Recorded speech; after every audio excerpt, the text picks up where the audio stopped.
Welcome to the next episode of Four Wheeling SA, and in this episode we are traveling from Nossob to Mata and then from Mata to Twee Rivieren. And yeah, the roads are still bumpy, it's still dusty, it's still hot, but I think we're getting somewhere. At the end of the episode we'll understand why people like to come to the Kgalagadi. Good morning from a windy Nosob. So we've just packed up and we're now going to head out to Mata. Road gonna follow is past Degrading and then over the dune route to Mata. I think it's about 160 kilometers.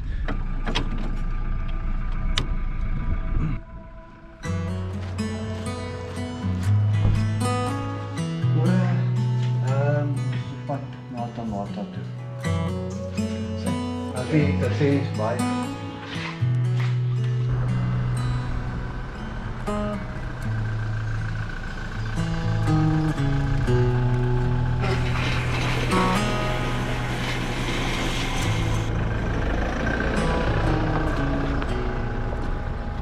Our stay in Nosob was pleasant, but we were now excited to explore other parts of the Kgalagadi.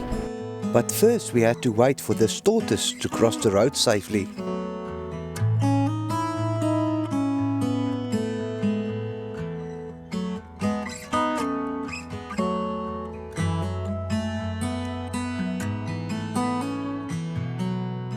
Ostriches were again present, like for the most part of our visit thus far.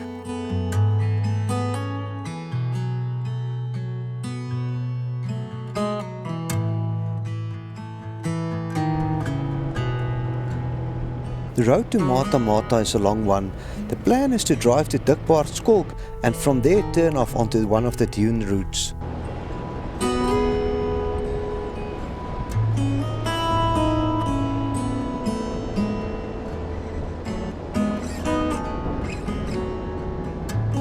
We've stopped here at Degrading. Just gonna have something to eat quickly and then we turn off to Mata on one of the dune routes. So far not that much game this morning, even where the lions were last night there was nothing. So I don't know, maybe the animals are hiding from the wind as well. It's very windy and dusty so far this morning. It is always interesting to observe the behavior of small animals at the picnic sites. This little fella was particularly curious.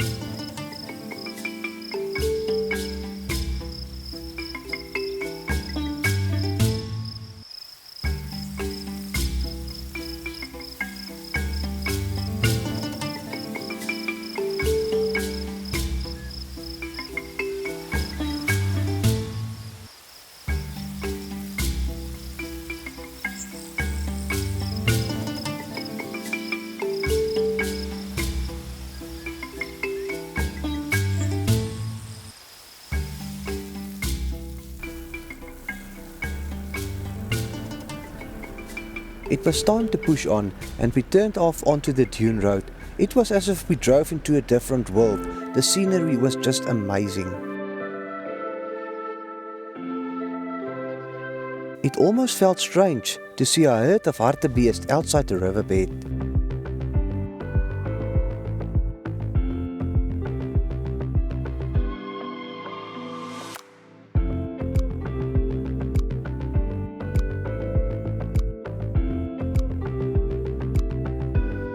Ostriches were again present here.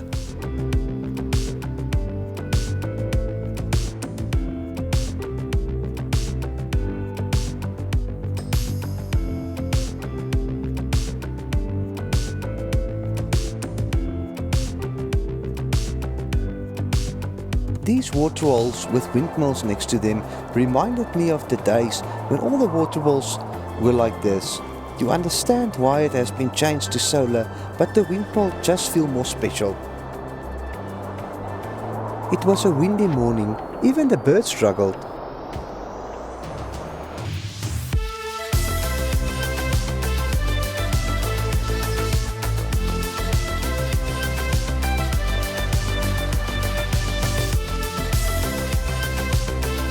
As we reached the next waterhole, we could see that the habitat was getting much drier than early in the day.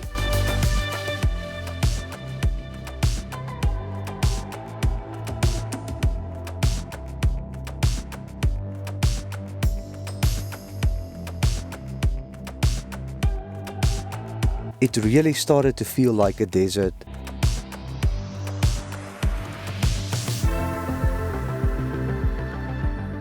We finally reached the Ahoop riverbed. How awesome was it to see giraffes running freely, especially since there was a time when these animals were extinct from the park.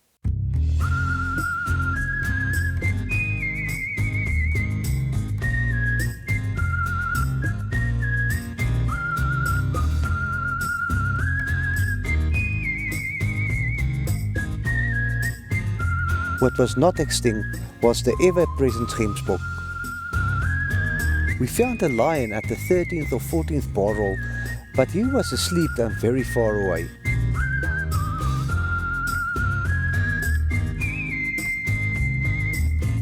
Even a newborn springbok could walk past without much risk.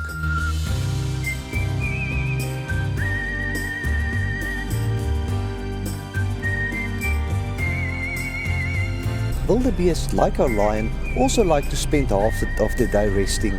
At least these guys were moving around.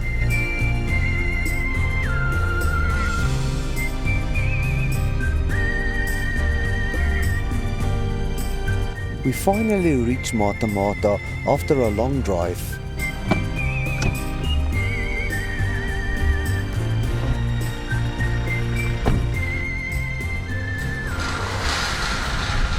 Arrived at Mata. Picked up a nice campsite, I believe. At least you can, it's nice and big and you can see the fence from here.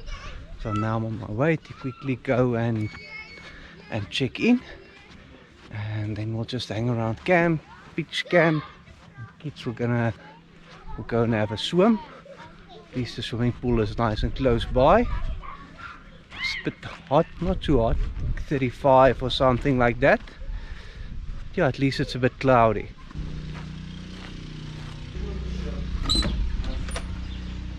Your permit when you go to reception.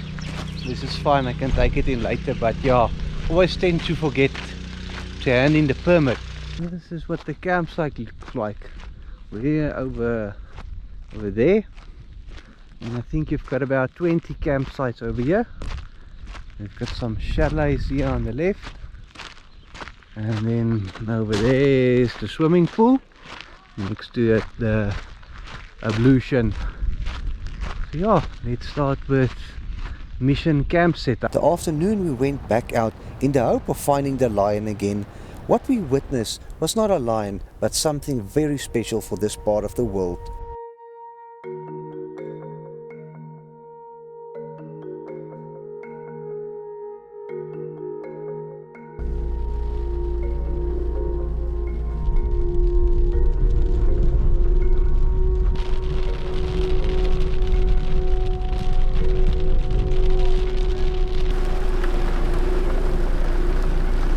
How amazing was it to see the animals jumping with joy in the rain.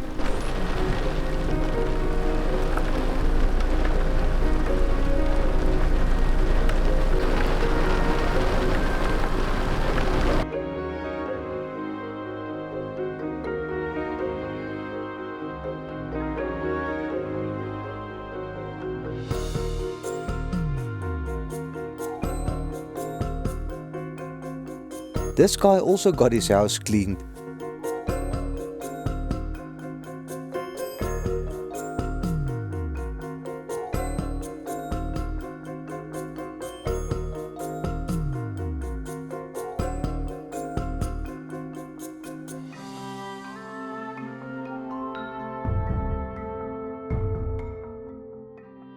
Back at camp after the rain, we saw one of the most amazing rainbows that you can think of.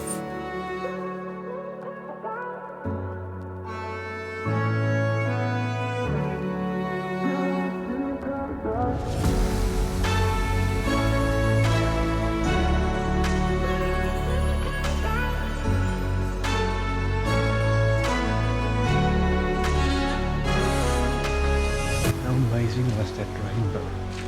Yeah, tonight we're just gonna relax, have a nice fire, go to bed early and see what tomorrow brings.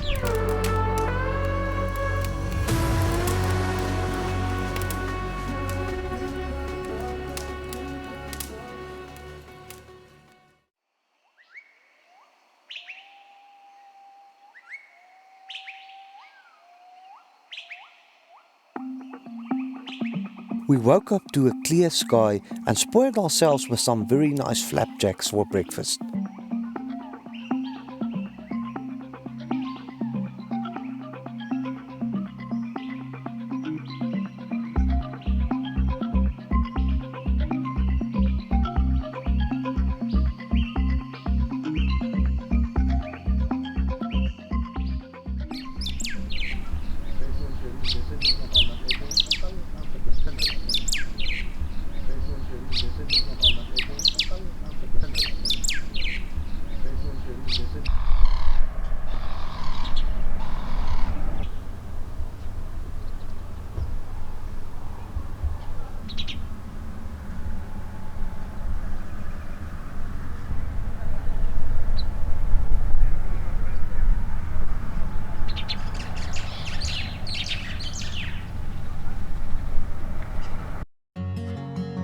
Heading out for a game drive, we quickly come across this herd of giraffe.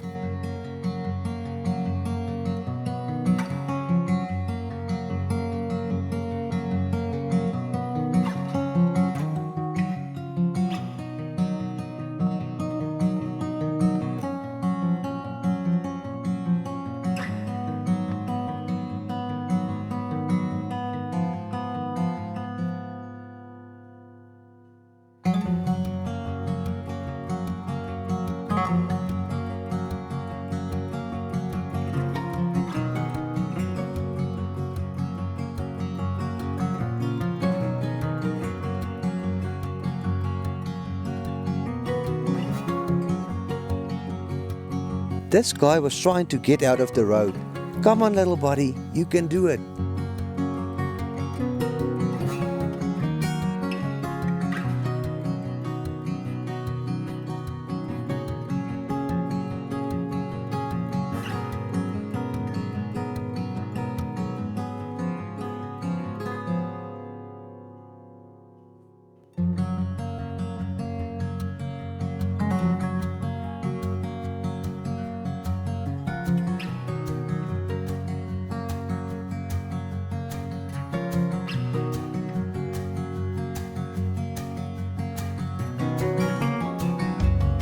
In this tree we spotted the African wildcat.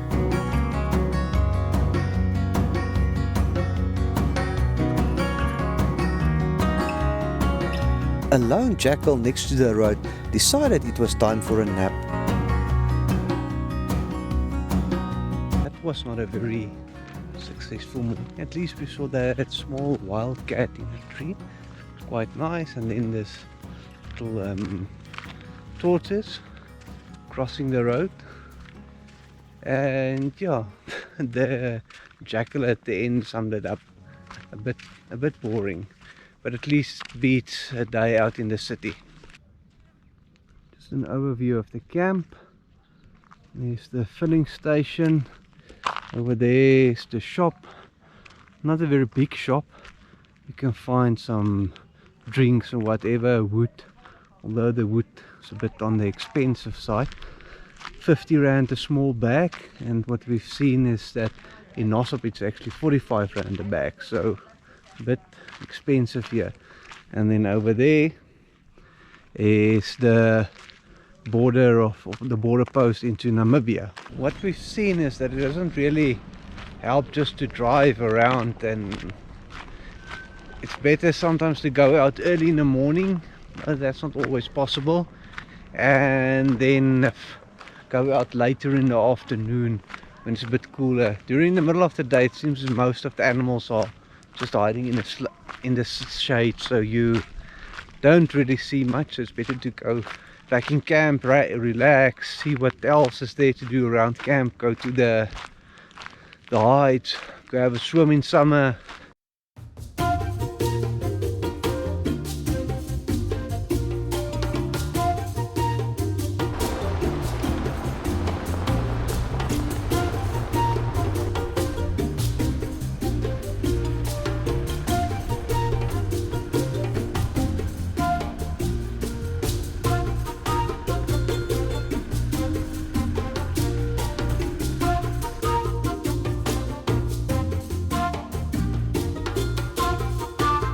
The interesting fact is that the gemsbok is the emblem of Namibia. They are also one of the few antelope species where the female horns are sometimes longer than the male's horns. Without much luck in the morning, we returned back to camp.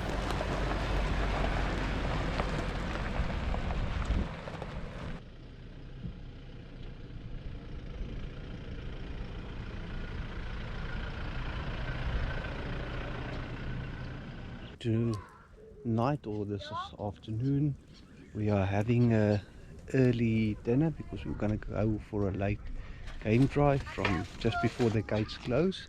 We'll be back then, and we're having a South African favorite with some cheese sausages. So we're on our way now for a late afternoon game drive. Hopefully we see something exciting, at least. Then if not, then looking forward to a very nice sunset.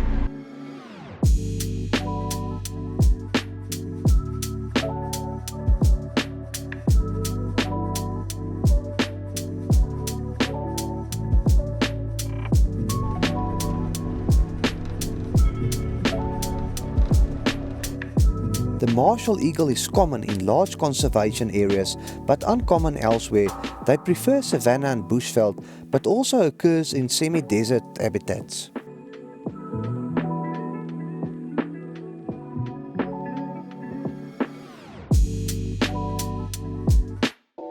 As we drove back, we saw this amazing sunset that words just cannot describe.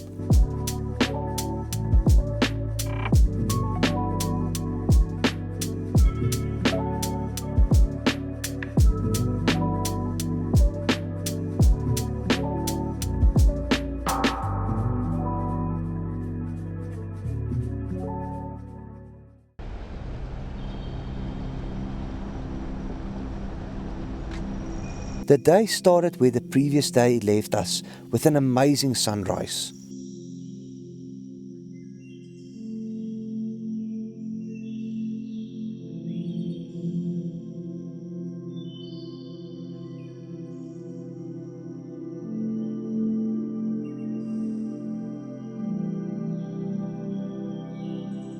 After spotting yet another martial eagle with a jackal looking on, we were in for a surprise.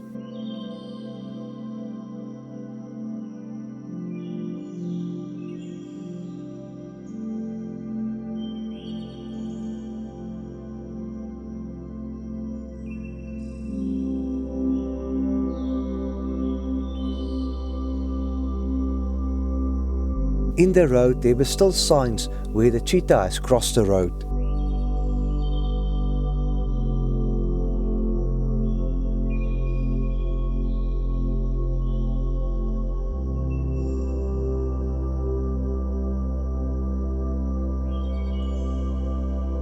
These two were part of a group of males and were measuring up their strengths against each other.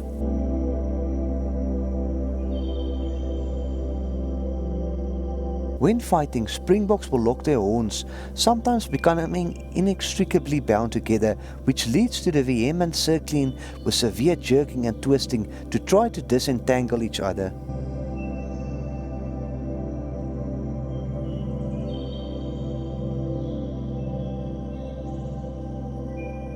We left the two fighters behind and focused on a herd of wildebeest crossing the road.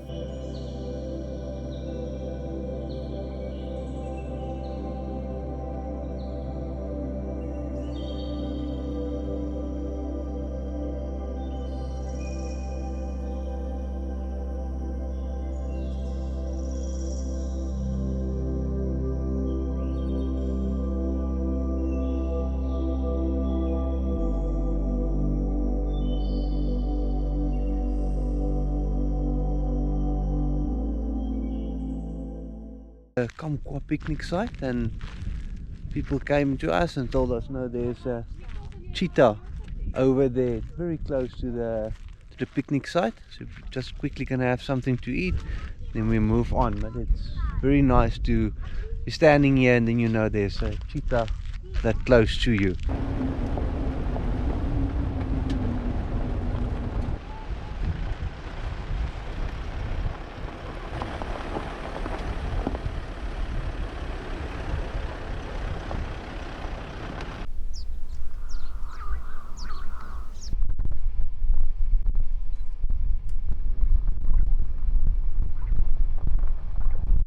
Okay, that was the outside area, so now let's go check out the house.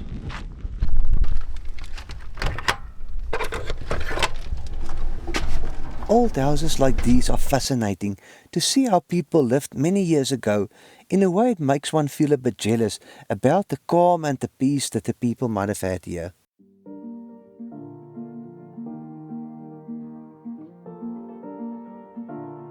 Here we have a soak up for animal hides, so I'm not sure how they did it, but they could put down the old animal hides and then salt or something over it to prepare it.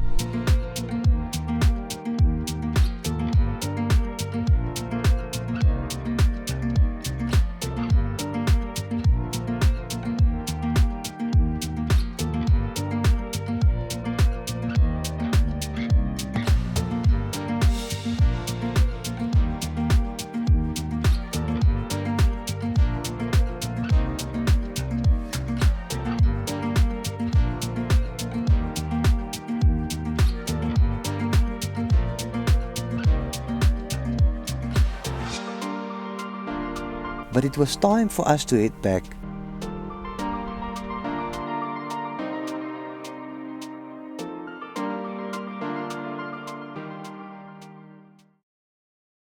Back at the cheetah from early in the morning, there was some tension in the air. What was the cheetah up to?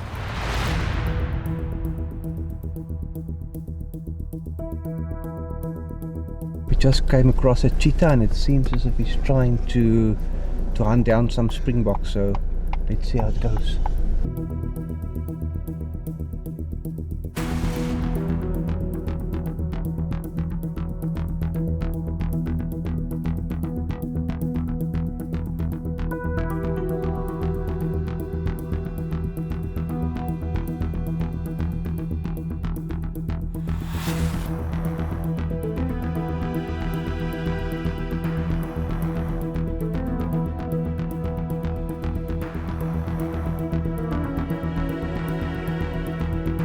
The springbok started to notice something.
For this cheetah, the springboks were just too far away. Cheetahs have a hunting success rate of above 50% and are therefore amongst the most successful carnivores in Africa.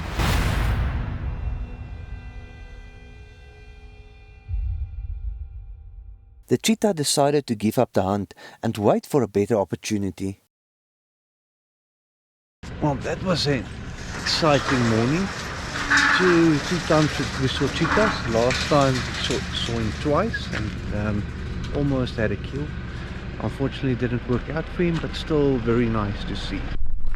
Time to see if there's something interesting at the waterhole.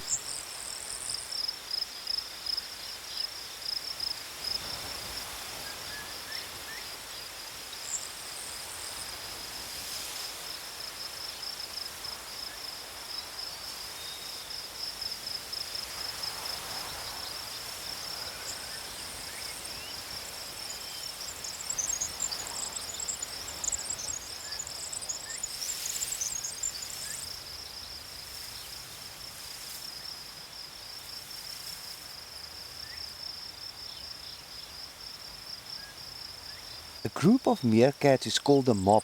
gang or clan? A clan contains about 20 meerkats, but some superfamilies have up to 50 or more in their group.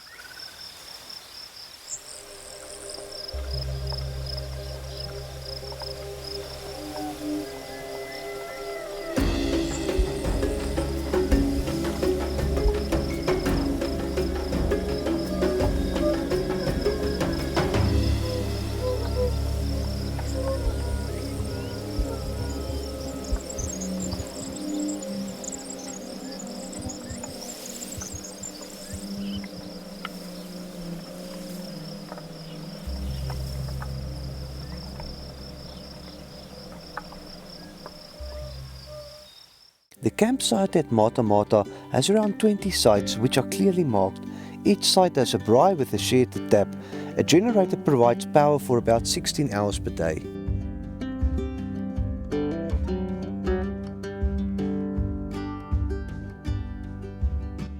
There's one inside digging and then one outside digging as well.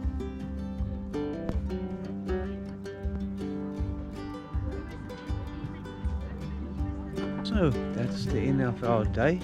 Just gonna relax the rest of the evening. Some interesting sightings around camp, especially now with the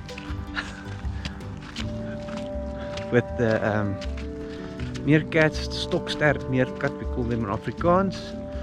So yeah, good morning. This is now our last day at Mata. Stayed in bed a bit longer this morning, just taking things a bit easy today. So we need to start packing up, and just went for a walk now to the height.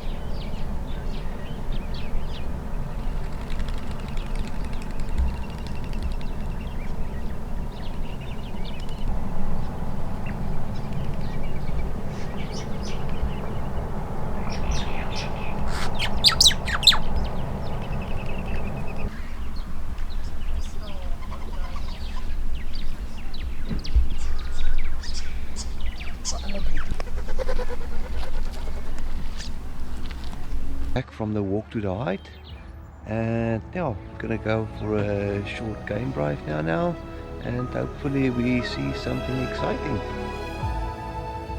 What a great start to the day to see some lions far away on a dune.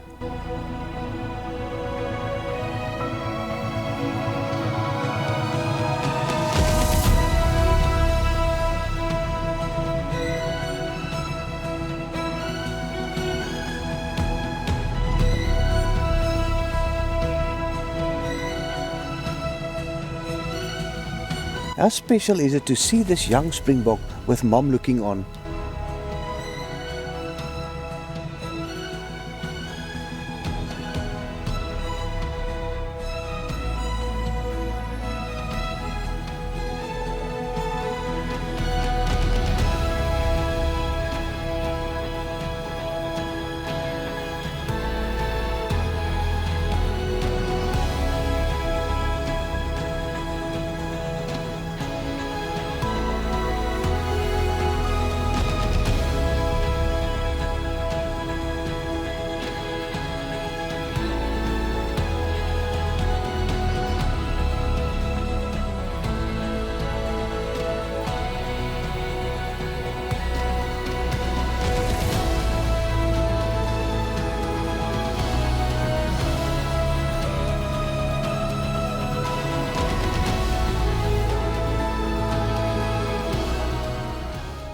We returned later the day to the lion sighting. Unfortunately, my video footage got corrupted, but we got some great photos.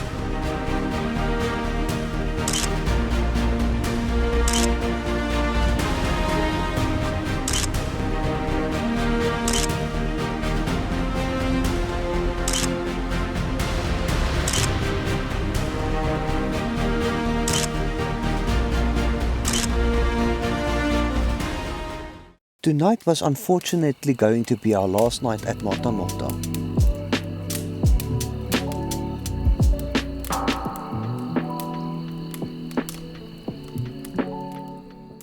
Our neighbour discovered this puff adder the previous evening and the rangers came out in the morning to relocate it. We started a long drive back to Twee Rivieren with heavy hearts and not yet ready to leave the park.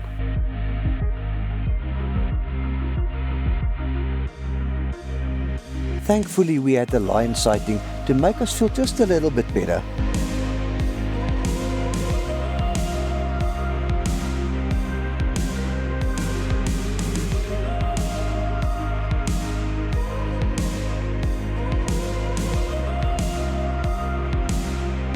Wonder if this jackal also appreciated the lion sighting.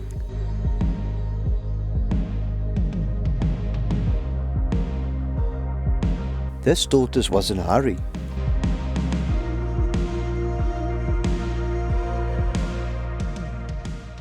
We've arrived at Twee Rivieren, just set up camp, quick setup, only being for one night.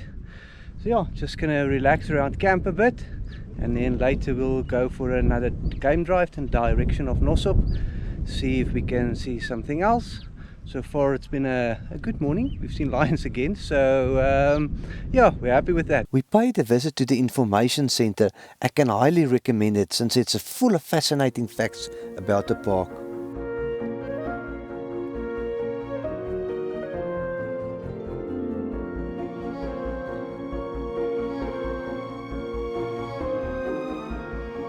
When asked if he was scared of lions in an interview in 2004, David Kruiper replied, "A lion can't eat another lion. I am a lion."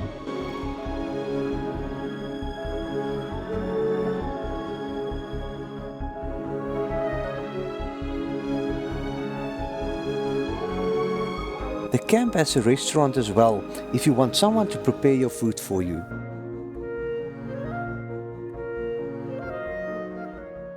We drove out for our last game drive and to say goodbye to the park.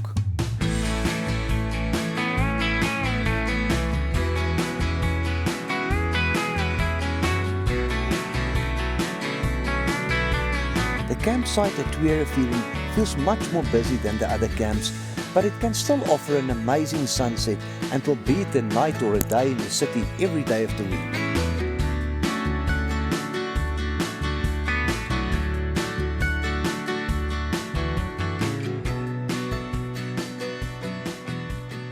And that brings us to the end of our trip to the Kgalagadi. What a unique experience it was. To answer the question why people come here, it's remote, it's something totally different. And something else that stood out for me is the people that you meet here. So friendly, so welcoming, just the kindness of people you get as neighbors. People stop showing you where the animals are. It's really just a fantastic experience. You will see in my video it's a bit different. I'm not that zoomed in on the animals. Firstly, I don't have a long lens, and secondly, I wanted to show you the way that normal people see it from their vehicles, where the lion might be very far off and you only see like the head or the tail or something like that, and that's part of it. You'll also see there's a lot of footage of the car moving on the road, and that's one of the things you do most here. You drive long distances without seeing much, and I wanted to highlight it, but really recommend it. We will definitely be back. We really enjoyed it. Thank you so much for watching. All the people that have watched the show or the videos that came to me, introduced themselves, really I appreciate it. I like it. Thank you for the interactions. See you on the next one.